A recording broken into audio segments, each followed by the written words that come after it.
Hi, welcome to the Your Voice Here podcast. This podcast is all about taking a fun and inspiring look at people's journeys into podcasting, radio presenting, or whatever they're looking to use their voice for to be heard. My name is Jeremy Chapman, and I'm the host of this podcast. Joining me on today's episode are Ed Crocker and Julia Boggio from Two Lit Chicks podcast. Welcome to Two Lit Chicks, where Julia Boggio and Edward Crocker talk to writers about the books that changed their lives. Ed and Julia are both writers, and with Julia's book Shooters available now, check out the show notes for more details. On each episode of Two Lit Chicks, Ed and Julia are joined by a writer who speaks about the stories that changed their lives. It's a lot like Desert Island Discs, but for books. On this episode, Ed and Julia are going to chat all about their journey into podcasting, and it gives a rather insightful look into how you do get into podcasting, along with the time involved. I should just point out this was recorded back in December 2022, so the C word is mentioned a couple of times, and also there is a little bit of profanity. I'm joined now by Ed and Julia from Two Lit Chicks podcast. Ed, Julia, how are you doing today? Yeah, doing great. I'm very cold. I've got a hot water bottle, so, you know. It's just winter, isn't it? Inevitable. It is inevitable. We can't put it off. We've just got to keep warm. I'm finding family games of Twister really helps keep me warm in my house. But thank you so much for joining me on the Your Voice Here podcast. I've brought you here today to talk about your journey in podcasting and Two Lit Chicks. So, could you tell me and all the listeners all about Two Lit Chicks podcast? Well, Two Lit Chicks started out as a book podcast, and what we do is we talk to well-known writers about the books that changed their lives. So it's sort of like Desert Island Discs, but for books. It started out because me and another friend, Jen, were waiting to hear back from publishers about whether they were going to take our books. And we wanted to do something to build our brands in the meantime. So we thought podcasting seemed like a really good way to do that. Yeah, and I'm a sort of Johnny come lately. Jen had to sadly depart the Two Lit Chicks podcast. I mean, she's not dead. Sadly depart sounds like she's dead. She's still alive. And Julia very kindly asked me if I wanted to replace her. So I have joined in the last couple of episodes of this season, and I'm looking forward to the next season. And we decided the fact that he wasn't a chick should not stand in the way of progress. So... Yes, yeah, it's a subtitle One Lit Chicken Ed. Yeah. Yeah. Well, who says that a chick has to be a woman? Thinking about it. Exactly. I'm going with you on that. So I just think, I think we need to break those misogynistic shackles and just go, no, it's fine. Two Lit Chicks can still be just, it's gender neutral, isn't it? Exactly. There we go. There you go. Very, very modern of you, Jeremy. Very modern. I thank you. Now, you said about your you start off with Jen, and then we have Ed here. What sort of discussions, what sort of planning, the start of that journey of podcasting, Julia? Could you tell me a little bit more about how did it come about from a sort of master plan between you and Jen to now having a podcast that's been listened to around the world and downloaded thousands of times everywhere? Well, it started out, we had planned a writer's weekend with some other writer friends of ours up at Jen's flat in Edinburgh. And one by one, they all dropped out. So it was just Jen and me. And literally it was like, shall we start a podcast? Yes, let's. And then we just started going. I asked for recommendations for a producer, and my friend Melissa Love recommended you. And Thank you, then Melissa. She's great for recommendations. Yeah, that was sort of the beginning. You really helped to you helped us not make a lot of mistakes in the beginning, I think, and so that was very helpful. And yeah, I think the plan was just to get going and get some writers buying into it who would let us interview them, and we did amazingly well. I mean, in our first season, we had Bonnie Garmis. She was voted the Waterstones Author of the Year. So we've had some amazing guests. Joanne Harris, who wrote Chocolat, Kit Duvall, great people. I think with the podcast, you have to go into it realistically. You can't expect that it's going to fulfill all your objectives from the beginning. Sure. Yeah. You've got to understand that it's not going to happen in one episode. It's not even going to happen in 5. You've got to keep at it, slowly grow your audience organically. And we're 2 seasons in now. And I feel like we're only just starting to realize the purpose of why we started the podcast. Yeah. And as to your question about planning, yes, I wrote an entire marketing plan because that's just who I am. I've got a degree in marketing. It's what I do. But I think it's sensible to have a plan. It's sensible to break down that workload because there is an awful lot involved when you first start a podcast. And there's everything from trying to first of all set out the theme of a podcast, whether you're going to do interviews, whether it's just going to be a discussion, then setting up, well, what equipment do we need? And then it's like going through locks on a canal. Just as you get through one, you've then got to get through another one before you can get to the next stage. You've just got to gradually go through those gates to sort of get there, to then make sure that the podcast gets started, I'm guessing. Yeah. And it can be very tough because it can be overwhelming. And you just said you're in your 2nd season now, which is incredible. Because there are so many podcasts that start and they barely get to their 2nd episode because suddenly they get overwhelmed by the workload and everything involved that they go, oh, I can't do this. And I think that's always another tip I always pass on to people is just, appreciate how much time is involved first. Don't cut corners. It's definitely, I think that's great advice, because it does take a lot of time. And I think, when we started the podcast, we had each guest choose 5 books that changed their lives. And then we would read those books and read a book of the author who we were interviewing and then learn about the writers of the books that they chose. And it was literally like doing, an MA in literature. And, so for season 3, which we'll start in January, we've cut down the books to 3 just because you have to be realistic. You have to, you can't let the podcast take over your life because you still have to have balance. And, Ed and I, we still need to write books because that's what we do. And it was hard to do that when the workload was so high, but yes, but that's a great thing about being the boss of your podcast is you can change it. Yeah, I'm very lucky that I've only had to do for 1 episode this 5-book reading demands. So I'm very happy about the new 3-book limit. But I should also say, you mentioned Julia mentioned about all the planning that goes into it. I mean, I was already aware of this podcast because I've known Julia and Jen through the Curtis Brown creative writing course that we did a couple of years ago. And so when I heard that she was setting this podcast, I knew that it would be, a success. I knew it would carry on for a year or so because Julia's just, if you've ever met Julia, you'll know this. Julia's just very, she's very ambitious. She's just very kind of on it. She's not going to do things half-heartedly. And Jen's the same as well. So obviously podcasts don't have a great track record of surviving, like you said, after a couple of years. But I just knew this was going to work. I was just like, this is going to work. And that's proven to be the case. Oh, thanks, Ed. Yeah, it has. Yeah. Absolutely proven to be the case. That's my Christmas spirit coming through there. Ho, ho, ho. That's an in-joke to the Christmas special too. Yeah. You have to go back and listen to it, everybody. All the links will be in the show notes, of course. Okay. But I think it's staying at it. Consistency is key with podcasting of making sure that you've got an episode out. You have a theme that you stick to or some sort of structure that you stick to. And I think the guests you've had on have been absolutely incredible, really have. And sometimes there'll just be a name. You'll send me and say, could you contact these people? Or, send them the guest information. And then I'll look at them and go, oh my God, they're like, you've got people who've worked on The Thick of It, and you've got people that all these kind of huge people and this is the thing I've found with authors is that it's such a weird thing. It's like TV chefs. I think authors and TV chefs are rock stars because they've actually got a skill set that they should be put on a pedestal and shouted about, rather than reality TV stars who have zero talent. Yeah, here, I'll go with that. Well, you'll be very excited in season 3 because we've got Robert Kamen coming on, who wrote the Karate Kid series and Taken and Fifth Element. Yeah. Oh my goodness! I mean, it really does just blow me away because Hollywood is such a billion-dollar industry. People always just remember the films, but what they don't realise is the majority of these great films have come from books.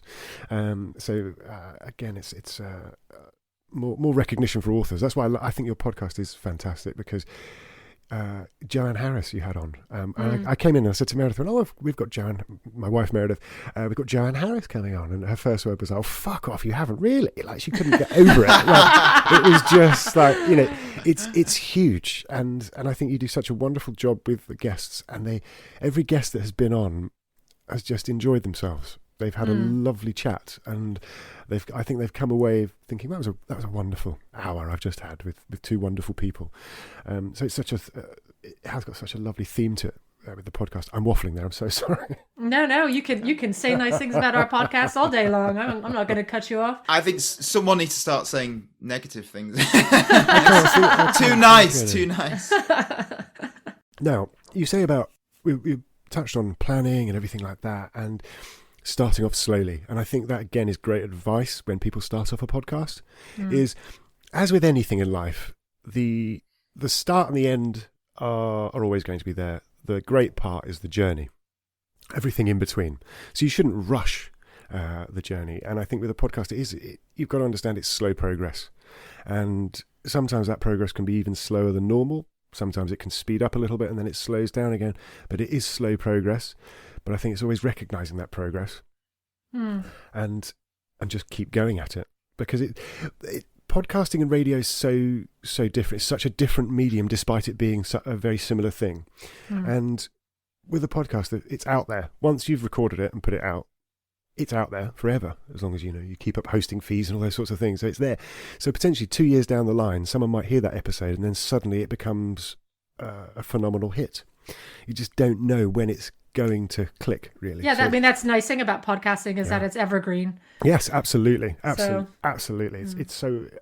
It's fabulous, because I keep an eye on stats and download figures and everything like that, and I'm always looking across all the podcasts I do, and suddenly I'll think, well, that podcast hasn't had an episode out for about 6 months, and suddenly I've just seen its downloads just have a trickle through, and then another trickle through, and you think, what happened there? And it's just people switching onto it. Maybe they've searched for something, maybe there's been a guest on that we spoke about something a few years ago that suddenly is very much in the forefront. We had a bump on Sunday, and I was like, oh, something's happened there, and then I found out that we'd been listed in a best of newsletter from a big writing group. So, you never know who's helping you with your promotion.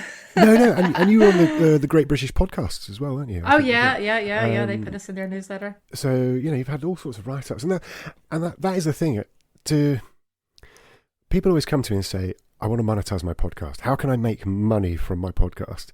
And I always say, you can monetize every aspect of your life if you want to, but how fun will your life then become?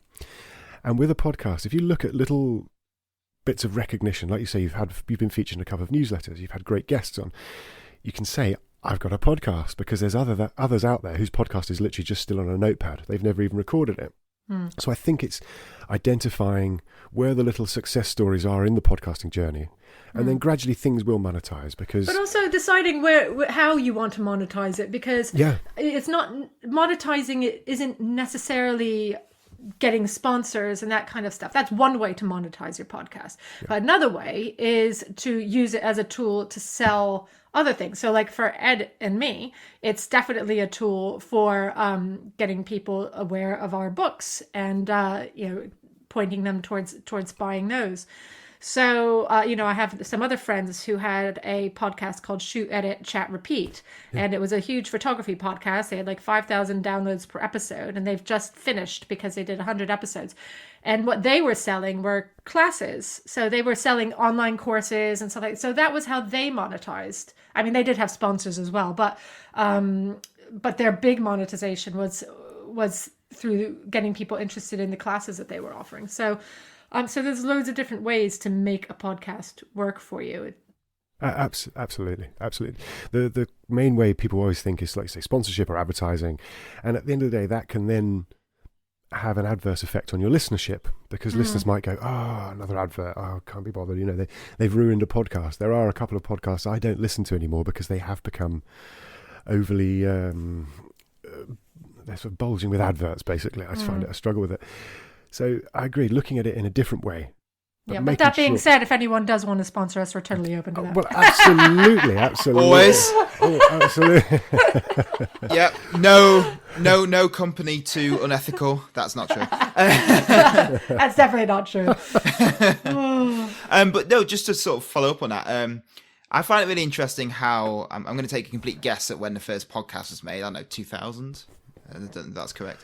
It was something like that. It was 2005, 2004, something like that. I can't remember. Okay, But yeah. so in that ballpark, but I guess that's one of the key reasons, the key ways in which podcasts have changed. Because when podcasts first came out, it was like you had someone who did something else, maybe they were a writer or an actor, or whatever. They had a podcast, and then they would maybe get sponsorship for that. Whereas now we live in this age where you have sort of creatives who are essentially, for various reasons, you know, the proliferation of digital stuff, the sort of collapse of big institutions, for various reasons, they have to have a lot of pots sort of spinning, if that's the right metaphor, not really sure. Plate spinning, thank you. Plates, Excellent. yeah. Spinning, Yes, plate spinning, yes, yeah, sorry. excellent. Pot spinning, that's, you know. They could be spinning pots as well. Why not? Well, exactly, yeah. Why Whatever. just plates? You can Make spin it whatever you harder. want. Yeah. Spin classes. so people have all these plates and pots spinning, and they can do that through the podcast. So they can have obviously traditional advertising sponsorship, or, you know, like writers have, you know, maybe Substack now, or they have other ways they get sort of monetization. So we live in this sort of diverse world where everyone's doing about 10 things at once. And so podcasts are now this opportunity to have all this different range of kind of money or attention coming in. So I think the environment has completely changed, and I think we're entering this sort of weird kind of futuristic phase where anything's possible. And the interesting thing as well is podcasts are definitely part of my marketing plan for my own book. So I mean, long story, but I ended up independently publishing my first book, Shooters, which is available in March, so go buy it now. I've got my copy on pre-order. Pre-ordered? Yay, thank you. But you know, as an independent author, it's very hard to get places like, well, you know, women's magazines and whatnot to give you the time of day, because of course they're all mostly in the pockets of traditional publishing. So podcasting, I have found, is my way of getting my message out there. I mean, I think I'm already going to be a guest on like 7 podcasts, including this one. Brilliant. You know, to get the word out about my book. And I mean, it's a completely new, modern, viable way of you know, marketing yourself. Absolutely, absolutely. Because it's not just getting on your podcast, getting on others. Every bit of exposure is good. And I think because we have our own podcast, it makes people like Ed and me, you know, a more attractive guest, because of course we've got all the equipment. You know that our sound isn't going to be shit, Yeah. which is a big issue. You know, sound is always the big issue, which is why we have you. I like to help. I mean, with podcast guesting, there are companies out there that offer a service where you can pay them and they will get you onto other podcasts and guesting on other podcasts. Would you say that's good value? Is it a good idea? What's your views on that? I'm always fascinated by this podcast guesting business model. To be honest, I think that it depends on how comfortable you are with promoting yourself. You know, Sure. I have absolutely no problem with it. You hear my American accent, where Americans are born, you know, knowing how to promote themselves. Absolutely. And they're so good at championing people as well. That's what I love with Americans. Yeah. And so, I mean, I have no problem just contacting people out of the blue and pitching them. I mean, I've got a good backstory as well, because my husband and I were original YouTube stars, because our wedding dance went viral in 2007. You know, we ended up on the Oprah Winfrey Show, and I danced with Patrick Swayze, and so, you know, I've got a good hook. I get a little flutter every time you say about Patrick Swayze. I'm a straight man, but Patrick Swayze for me was just the ultimate man for me. It was just, he gorgeous. was on those muscles in his arms. Oh. Sorry, Ed. We're just having a moment. No. Back to where you were, Julia. Sorry, Nobody puts Jeremy in a corner. I carried a watermelon. But yeah, I used to have a blog called "I Carried a Watermelon" about having my baby. It was really popular amazing. for a while. Yeah. Brilliant. But anyway, so you have to come up with a good press release. You have to have a good hook. You know, why are these people going to want to have you on their podcast? Because you have to sell yourself. I think there's a sort of defined dividing line between kind of promotion and then keeping your brand so it doesn't seem desperate. So I completely agree with Julia. You know, whether you're an indie author or whether someone needs to promote yourself, like, you got to promote yourself, and you should never apologize. Like, there'll always be people who will think, oh, you know, God, so this person's promoting themselves again. But you have to, unless you have like a big marketing arm of, you know, a big publisher or some kind of corporation behind you, you have to do it, and you won't be successful if you don't. And you should never apologize for trying to show people that you have an awesome product. Like, that's how you get successful in this you know, you can complain about capitalist society, but until you change it, that is what you have to do, and you should never apologize for trying to be successful. That said, and I mean, Julia's a great example of someone who I think is doing this right. But there are people I've seen who, in understandable desperation to promote themselves, will do things like this. You know, there's some dodgy PR people out there, if you're an indie author, who will basically pay people for reviews. So, you know, you'll pay them a bunch of money, and then they'll send out dodgy emails, and they'll be like, oh, do you want these free books? Well, all you have to do is give a 5-star review. And I've seen, you know, I've had those, you know, emails saying, do you want to review this? And I think there are some minefields out there. There are people who will take advantage of you.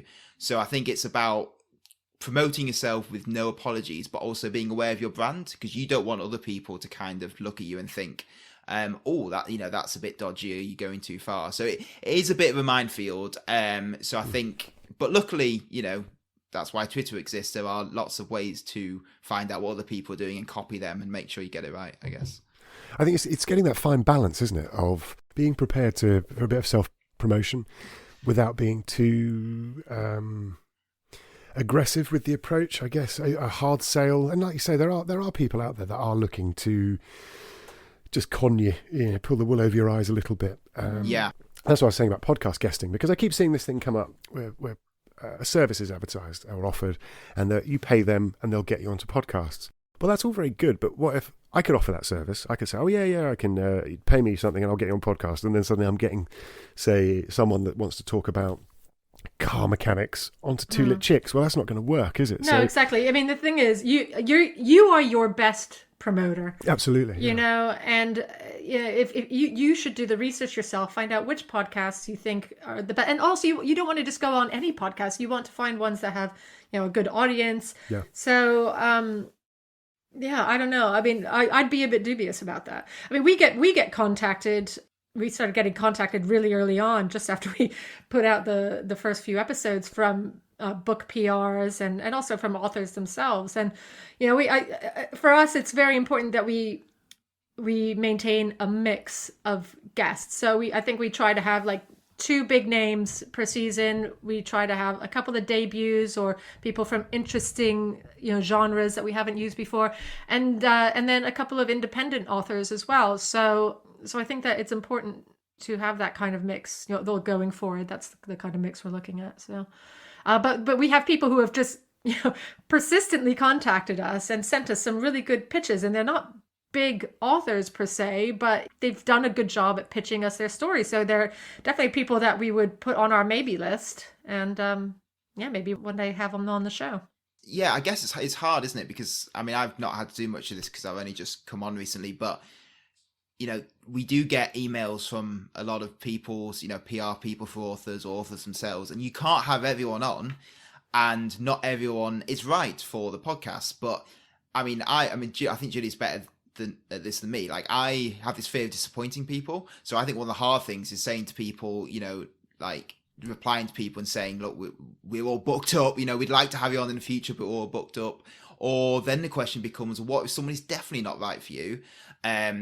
You know, there's nothing wrong with that, you know, you can be honest, but like, are you going to insult them or anything? And I think it's about kind of getting into that professional mindset that you have a limited amount of time, you have a limited amount of people you can get on, you know, some aren't going to be appropriate. So it's about kind of like being nice to everyone, but also, you know, sometimes you have to say no, which I find really hard, I guess. Yeah, but that's why, you know, we're looking at evolving how we do the podcast, because right now we have one main guest, and then we have a listener at the end of the episode who comes on and tells us a book that changed their life.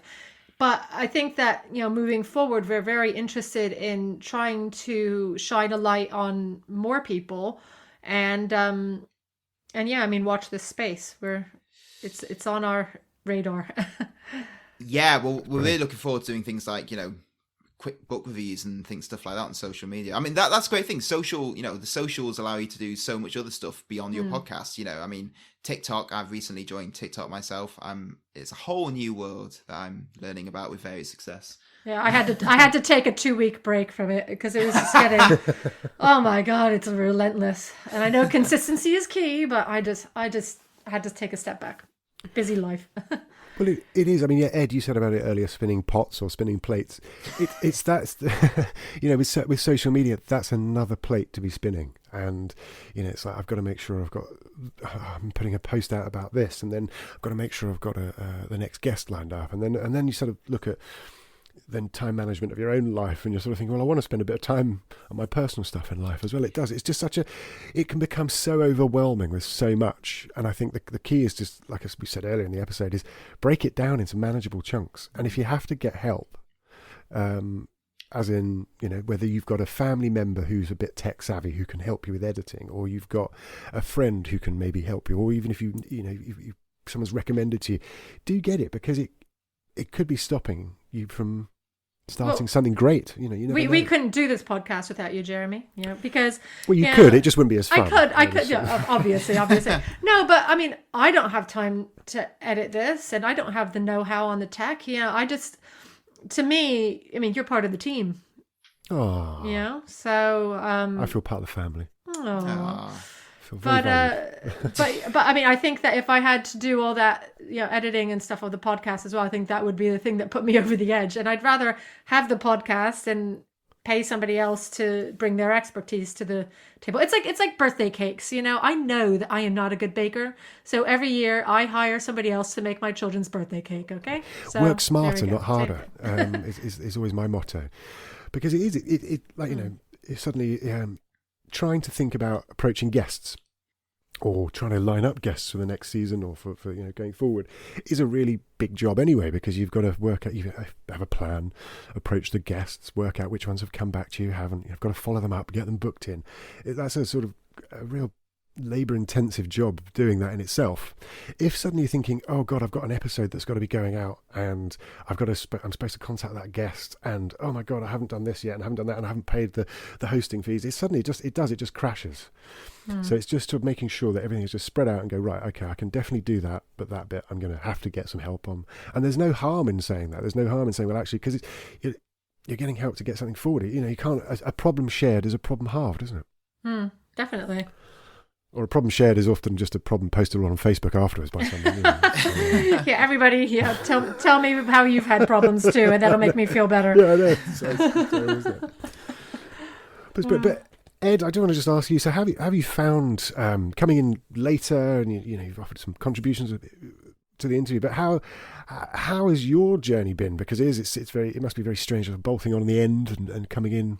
You've done one episode where there was 5 books. How has your experience been? I mean, well, initially a bag of nerves. I mean, there's so many things to kind of be worried about. I mean, I was completely excited and honoured when Julia asked me, and it was an instant yes. In that, what's that film where someone says yes to everything they're asked? Jim Carrey, maybe? Yes, man. Yes, thank you. Yeah. Yes, based on a book. So, like, I try and take that attitude these days. Maybe me 5 years ago would have been like, oh, I'm not sure I can do that. But now I'm just like, yes, that sounds exciting. Let's do it. For better or worse, probably wouldn't say yes to skydiving or something. But I guess my first concern was, well, Jen was obviously brilliant as Julia's co-host, and all these neuroses come in. So what if what if all the listeners don't like me as much? What if I'm annoying? I have this thing which I've since discovered that everyone seems to have, where I hate my own voice. What if my voice is really annoying? So all these kind of neuroses, sort of Woody Allen style. You're not allowed to talk about Woody Allen anymore. Another famous person who has neuroses. George from Seinfeld, George Costanza. Yeah. There you go. Yeah. So suddenly I become George Costanza, and I think, well, my voice is going to be annoying. People aren't going to like me. What if I'm not suitable? I'm very much a genre man, so I do read outside of my genre, but mainly I read fantasy, crime, and horror. So what if that's not appropriate? What if I can't speak properly? What if I stutter? What if I'm very boring? What if Julia has to sort of, send me a red letter after a week, fire me, which she didn't, or it's been lost in the post, very, very bad postal service around my way. So it's all about fighting these neuroses, basically. And after a couple of weeks, they started, the voices in my head started to shut up a bit. And to be honest, it's just been really enjoyable. So yeah, I think it's about just being a bit brave and not kind of trying not to worry, I guess. Yeah, and being yourself, I think, is always key. So, and I was really impressed, when I asked Ed, he was like straight in there with a yes, and he was like, yeah, it scares the shit out of me, but I'm going to do it. And I think that's a healthy attitude. I think that, in life, when opportunities come your way, the answer has to be yes. Yeah, absolutely. So I was taught when I did a little bit of stand-up comedy quite a few years ago, and there was a course over 8 weeks, and one of the things I really took from it was just say yes more often. Because you never know how much it might change your life, and it really does. Saying yes to the right things, obviously. Hey, do you want to punch in the face? Yeah, say yes to that. But do you want to come to this with me? Yes, I'd love to. Just that sort of thing. It's making sure that you're saying yes to the right things, because it does. It just, you've only got one life at the end of the day, and we are only just simple drops in the ocean. Quite frankly, our ripples won't go far. So just or as Hannah Gadsby calls us, the great mass extinction event that we all are. Anyway. Cheering. That's my kind of cheeriness. Yeah. What did I read the other day? We're the only species that pays to live on this planet. Yeah. Well, yeah. I'm the worst possible person you can be, because I'm a very ambitious sort of introvert. So I'm constantly wanting to say yes to stuff, because I have. I'm ambitious. I want to be an author, etc., etc. But I'm also, quite introverted. I like to, my own time. So saying yes to everything, I suddenly panic. I go, oh my god, but will that affect my, 3 days in a row playing video games I want to do? So it's about kind of sort of trying to kind of tackle your true nature, and sort of, trying to balance that extrovert side with that introvert side. There'll be lots of people listening to this going, what on earth are you talking about? But there'll be about 30% listening to this who are introverts like me, who are like, I know exactly what you're talking about. Well, I understand. I'm an introvert extrovert. Yes, so that's right. Yeah. Yeah. So I understand. I like that we're not doing filming as well. So we don't do. So it's just the sound of our voice. It's not our faces as well. You think we're not doing filming, but Jeremy secretly got a camera on us. You're looking lovely this morning, Julia. I know you don't have a camera, but anyway. I love doing that to people when they come into Clean Feed. They go, they're cameras, and I go, no. And the first thing I say when they come in, oh, you look lovely. What? What's that funny? Podcasting jokes.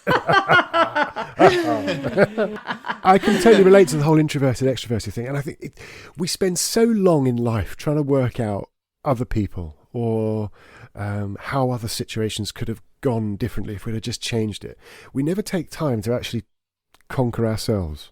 We just take so long looking for these sort of heroes or people that we think we're competing with, but we actually are in competition with ourselves. We're in competition with our own brain. Oh yeah, 100%. And I think by working out that you're an introverted extrovert, or that you're superstitious, or whatever it is that makes you tick, that makes you react in ways it's so good to spend that time, because we learn so much more about ourselves rather than listening to others trying to tell us about ourselves. Well, I tell my daughter, one of the best lessons I can give her is that no one else is thinking about you. Like you want to dress a certain way or behave a certain way or whatnot. But at the end of the day, people are all in their heads thinking about themselves, wondering what other people are thinking. It's just stop worrying about what other people think of you, because they're not.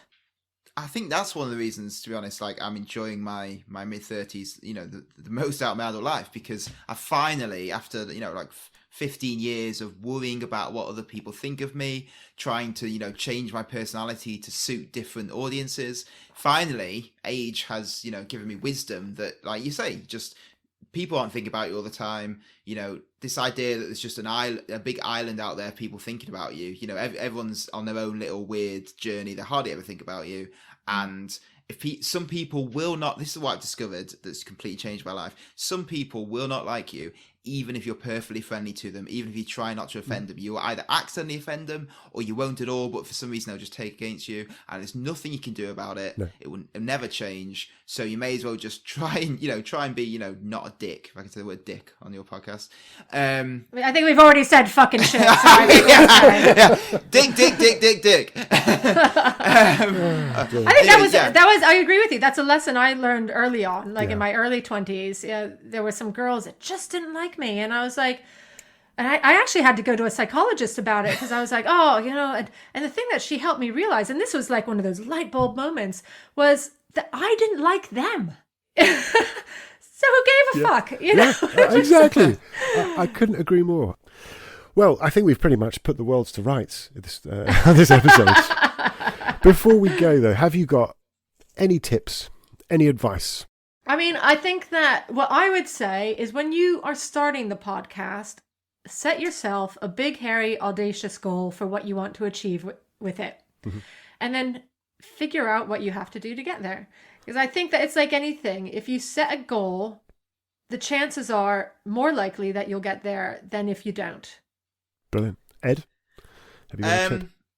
Join an established podcast. That's Ed's tip. Yeah. Let everyone else do the hard work. Turn up halfway through. Job done. They're thin on the ground. Have someone invite you. Just say some weird stuff. Hope you're not too annoying. Read some books. Job done. Find someone more organised than you. Like find your own Julia, and then just skirt on the back of that. That's not true. I do some stuff for listeners. Yeah, he does. He's really putting himself out there with the TikTok videos. That are brilliant. And we'll put a link to all your social media and everything in the show notes. But if people do want to get in touch or want to find out more, what's the best way that they should do that? Just go to our website, twolitchicks.org, and there's a little envelope icon on the top, and you can email us through that, or just talk to us through social media. Oh, sign up to our newsletter as well. Yes, definitely. I was going to say sign up to the newsletter, definitely. Yes, sign up to the newsletter. It's a good newsletter. Yeah, Thank you. TikTok, Instagram, Twitter, lots of TikTok videos of me embarrassing myself, Julia doing normal stuff. Yeah. Well, thank you, Julia. Thank you, Ed, so much for your time today on the Your Voice Here podcast. It's been a joy chatting to you, and I'm looking forward to season 3. Oh, thanks for having us on. A pleasure. Ho, ho, ho. Ho, ho, ho. Ed, it's July. Damn.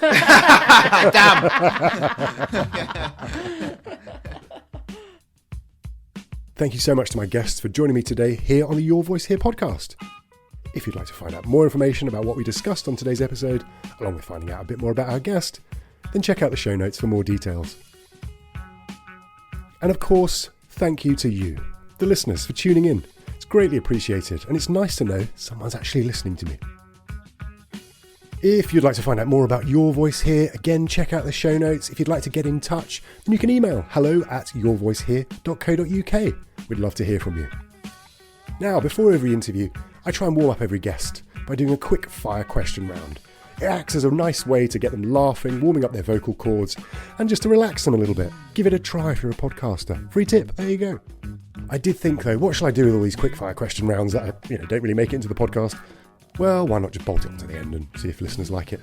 I hope you enjoy it. I hope you've enjoyed this episode, and I look forward to you joining me next time. Take care. Are you ready for these quick fire questions? As ready as I'll ever be.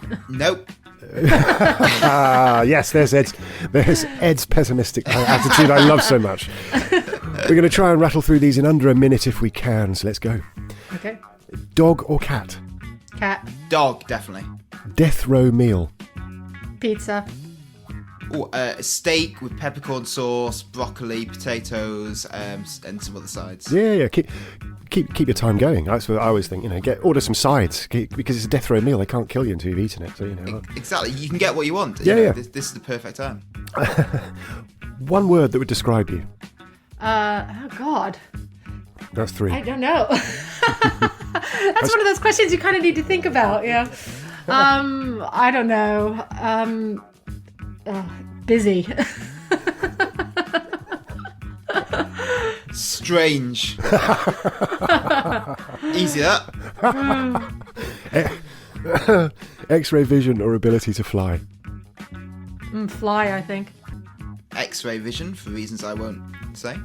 And I think I have the same reasons. If you could travel back in time and do just one thing, what would it be? Oh, am I supposed to say something like kill Hitler? Well, no, maybe not just do one thing. Maybe if you wanted to go and see something as well. I don't want to start having like a butterfly effect. You don't want to change anything. Yeah. But like, if you travel back in time and wanted to see one thing, what would it be? Oh, I think it would have been interesting to see like Henry VIII. I would listen to a speech by Cicero, which is kind of like a bit of a sort of geeky answer, but there you go. One of the history's greatest orators. That'd be pretty cool to sit down and listen to. Or maybe I'd go to an Elvis concert. I think that would be cool too. That'd be amazing. Yeah. That's a more fun answer, isn't it? I'm loving Ed's approach of, hey ladies, I'm an intellectual. I'm strange, I'm an intellectual. Jaffa cake or biscuit? I don't like Jaffa cakes, so I really don't care.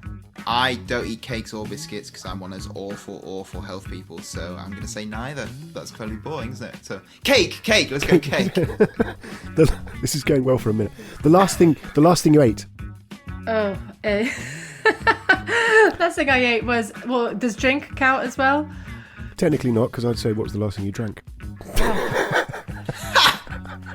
Okay, you're going to be pedantic, whatever.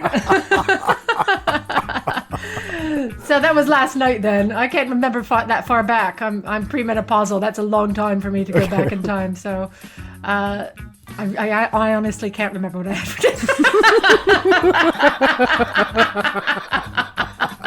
It's the longest answer. Ed, the last thing you ate? That's easy. Muesli. Nice. Favourite theme park in the world? Ooh, Great Adventure in New Jersey. Easy. I went there when I was 7, so I have great memories of it. Disney World in Florida. Probably changed a lot since then. Favourite time of the year? Summer. Autumn, Halloween. What else is there to say? How would you like to be remembered? I want to be remembered as somebody who gave a shit and who tried. Someone who occasionally said something funny. Job done. Julia, Ed, thank you so much.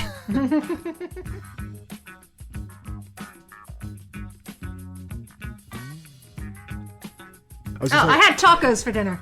Ah, there we go. Oh, lovely. Finally. That was brilliant. That's the outtake. Yeah, just pull out the end. I'm going to. I'm so glad that was recording. Jeremy, cut it out.